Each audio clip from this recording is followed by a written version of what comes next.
النهاردة هنعمل مع بعض قالب برجر اللحمة بالبرغل بطريقة سهلة جدا وطعم وريحة جنان، هيعجبكم قوي وكمان بيعمل كمية وفيرة يعني اقتصادي. يلا بينا ندخل المطبخ ونعمله خطوة بخطوة مع بعض.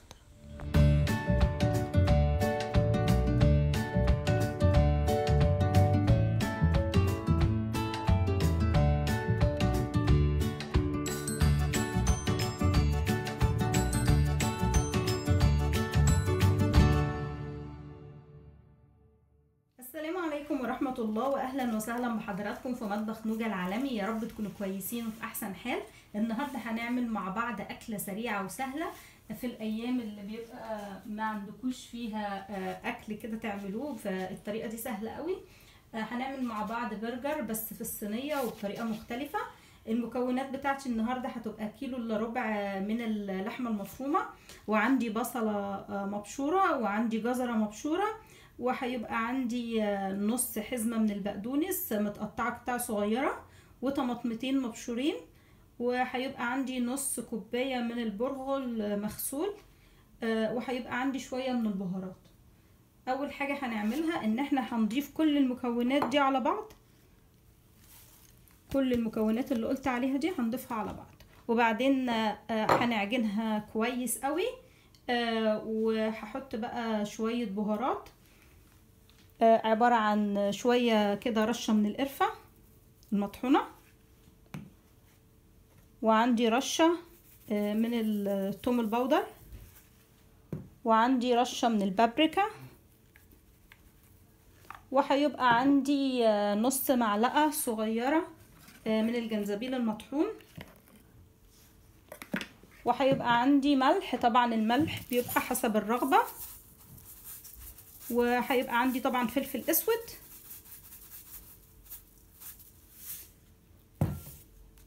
وادي الطماطم المبشورة، وادي البرغل، وكل ده هقلبه بقى لمدة 5 دقايق كده مع بعض لحد لما يتعجنوا مع بعض كويس قوي، وبعدين هرجع لكم تاني. بعد لما خلطت كل المكونات مع بعض كويس قوي، بدأت احطهم في صينية بتاعة الكيكة زي ما حضراتكم شايفين كده، اللي هي بتبقى مخرومة من النص. وبعدين بعد كده جبت صينية كبيرة اكبر من الصينية بتاعة اللي انا حاطه فيها البرجر دي، وحطيت فيها نصها مية سخنة، وبعدين بعد كده هحط جواها الصينية بتاعة البرجر، وبعدين هغطيها كويس قوي بورق فويل، وبعدين هروح احطها في فرن متوسط الحرارة، بتقعد لمدة ساعة الا ربع لحد لما تستوي، وبعدين هرجع لكم تاني بعد ساعة الا ربع ان شاء الله. ده شكل البرجر بعد لما طلع من الفرن بعد ساعة الا ربع.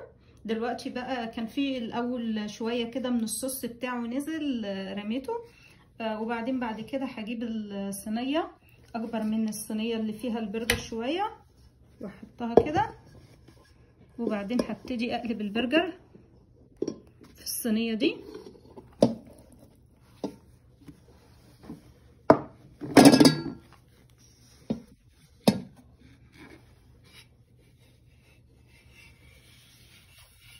ده شكلها اهي بعد لما اتقلبت.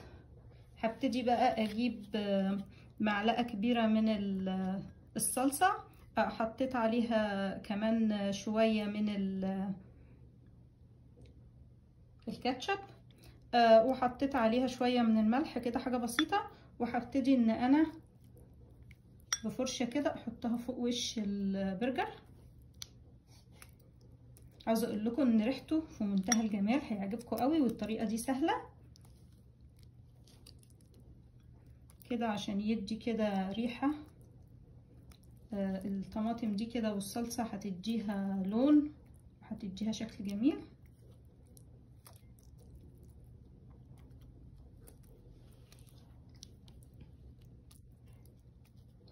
هتبقى بتلمع كده، وبعدين هروح احطها في الفرن متوسط الحرارة لمدة 15 دقيقة كمان، وبعدين هرجع لكم تاني بعد لما يبقى جاهز.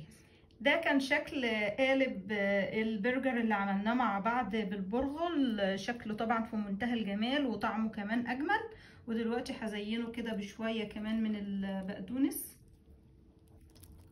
المفروم المقطع قطع صغيرة كده.